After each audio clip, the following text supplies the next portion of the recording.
Bonjour les amis, nouvelle vidéo, nouveau 2011. On est sur un level 1 préparé pour du type de jeu, mode de jeu type Speedsoft 0.25 en HPA. Donc sur une base Marui 2011 stainless. Allez, on démonte et on voit ça en détail au moment du remontage.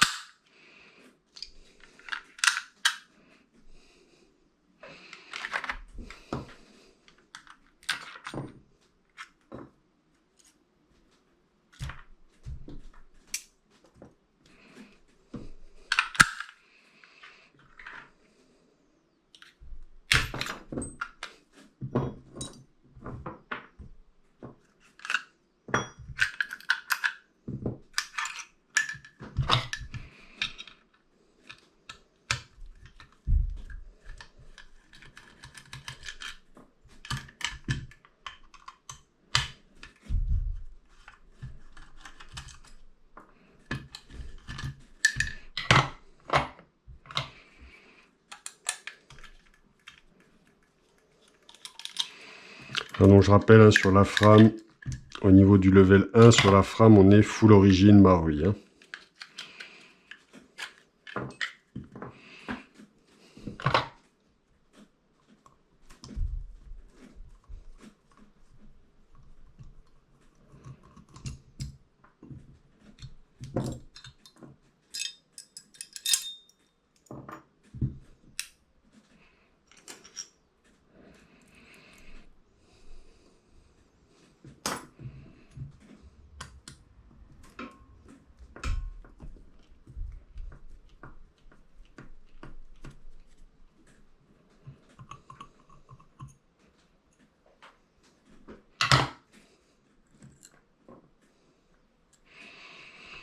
Voilà, la frame, on est bon. On va démonter la slide. Avec là, vous pouvez voir le nouveau kit buffer de chez Dr Black.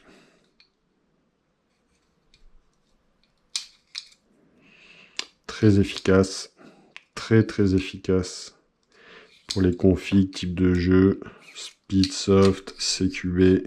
On gagne vraiment en vitesse de cycle, en raccourcissement du cycle de la culasse, en fluidité du cycle, en consommation. C'est vraiment très bien fait.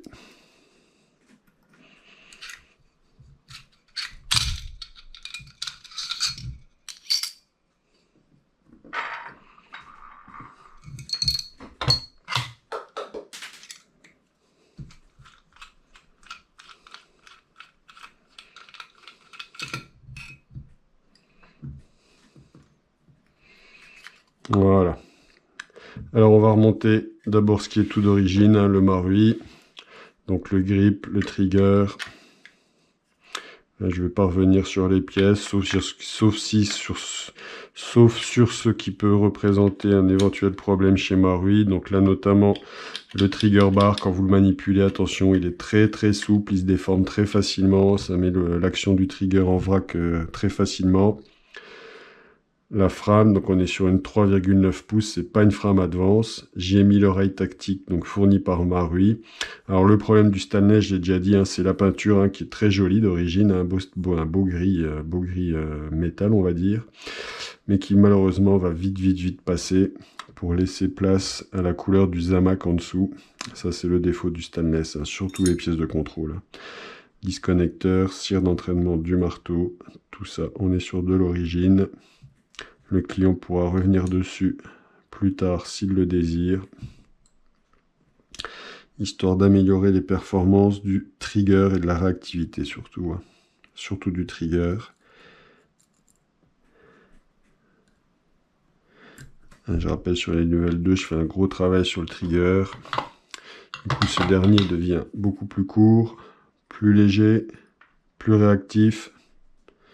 Donc tout ça, ça vous permet de ne pas faire de coups de doigt ou du coup d'en faire beaucoup moins, d'enchaîner des doublettes, triplettes plus facilement en gardant toujours une bonne acquisition de la cible.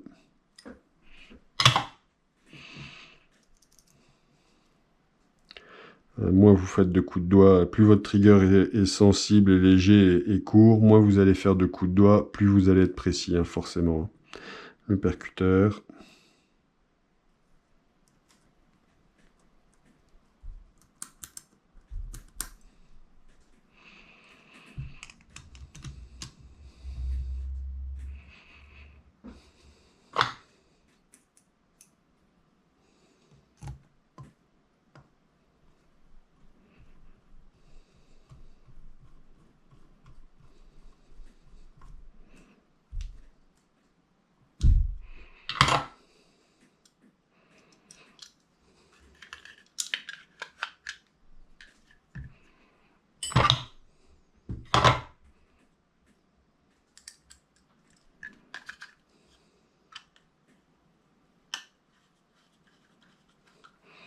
Ces vis de grip, hein, toujours bien vérifier qu'elles soient bien serrées.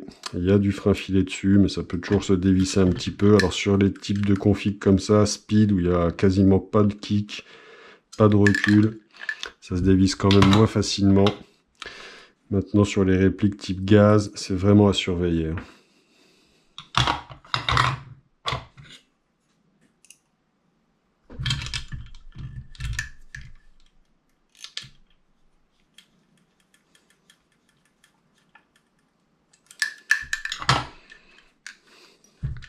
Le sear spring. On jette un petit coup d'œil, ça va, il est bien. La sécurité de grip.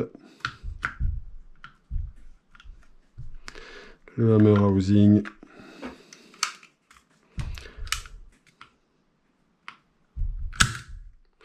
Et donc voilà, la seule pièce externe que le client a rajouté sur le level 1, c'est un petit magwell giga bleu, bien sympa pour faire un petit rappel du canon externe.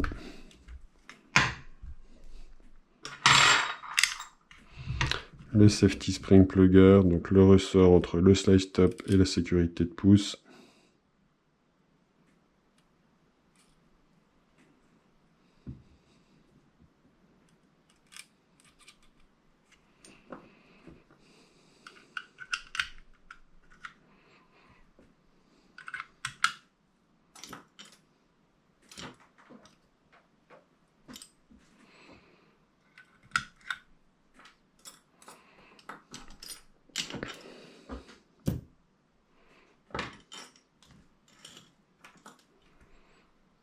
Ah, ça c'est mon petit bordel.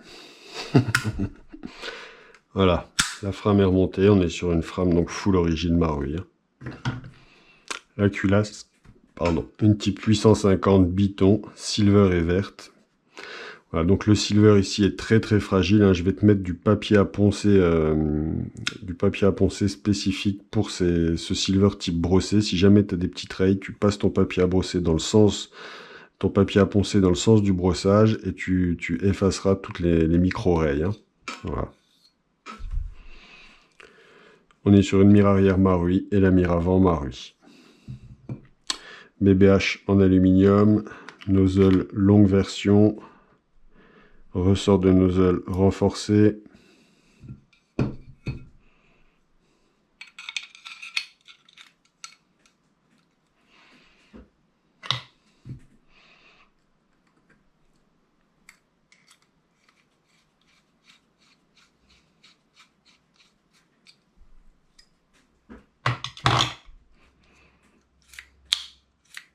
Le nozzle a une très bonne action, pas de problème.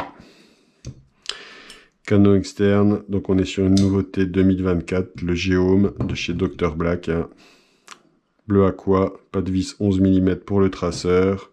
Canon interne Dr Black en aluminium 601, bloc au up TTI Airsoft. Très très bon bloc au up.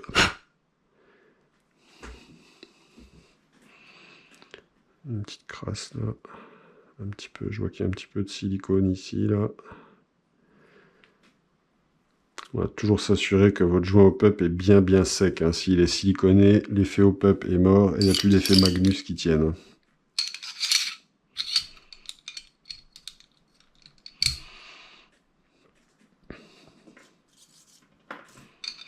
Le spring guide plug, la tige guide 2 parties de chez Dr Black. Là, voilà. Le nouveau. Donc les buffers du kit Dr Black, hein, qui sont composés de 2 joints caoutchouc, 3 rondelles métalliques, une large et deux beaucoup moins larges de la même épaisseur, plus encore des petites rondelles métalliques, mais les rondelles métalliques ça passe pas, hein. Si on les met, le marteau ne s'arme plus, et un petit ressort spécifique, voilà, qui suffit largement au cycle de la culasse.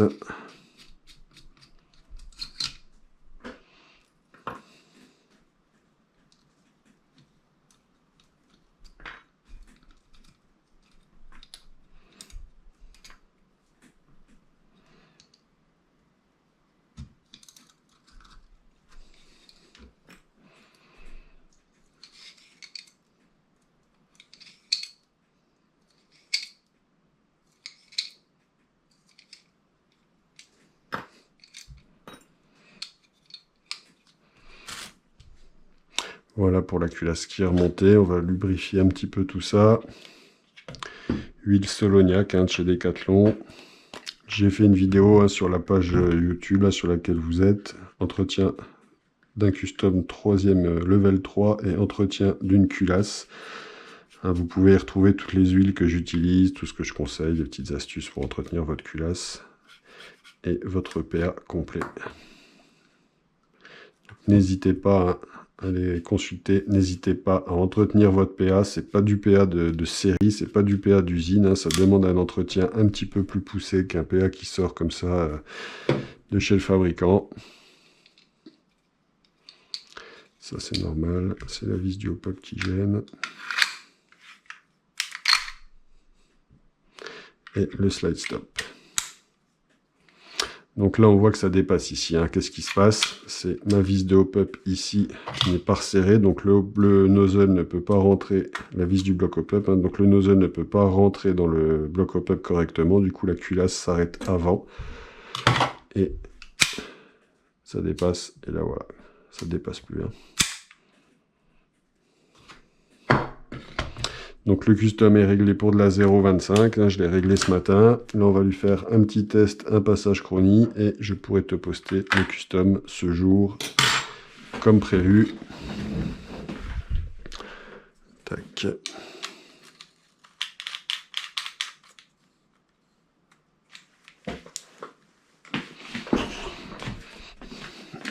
Hop, donc je suis à 110 p ici.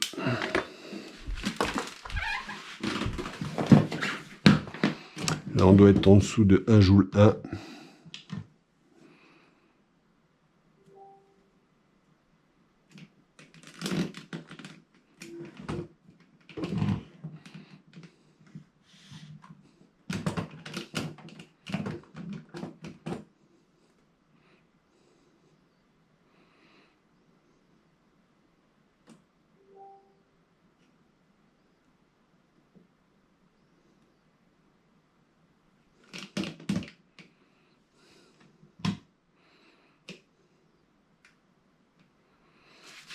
Voilà.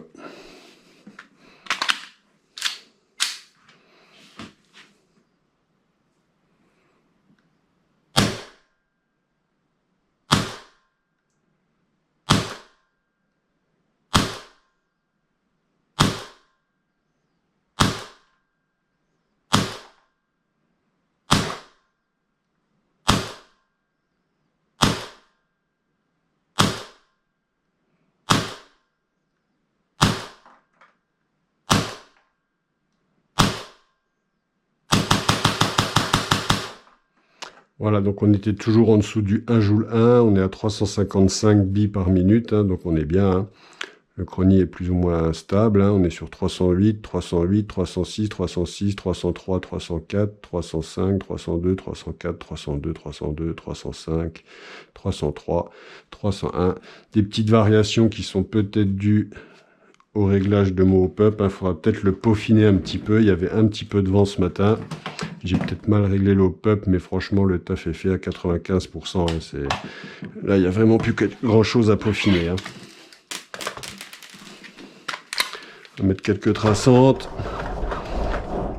Les premières billes ne seront pas traçantes.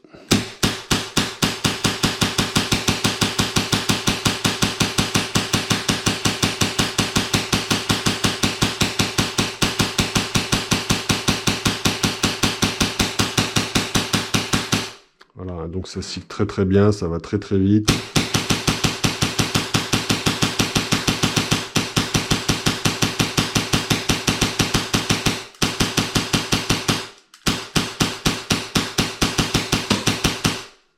Voilà, là on arrive en fin de chargeur, les premiers misfits apparaissent. Si on tire plus doucement, il y en a moins. Voilà, fin du chargeur. Donc voilà, ça cycle très très bien, aucun souci.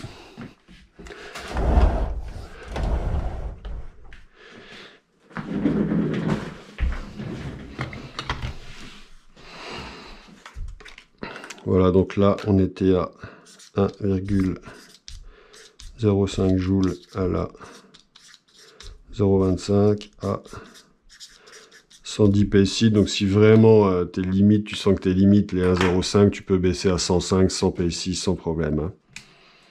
Voilà, j'ai pas fait de mesure de trigger parce qu'on est sur du level 1, je fais aucun travail sur le trigger, on est sur du full Marui, hein, donc ça sert à rien.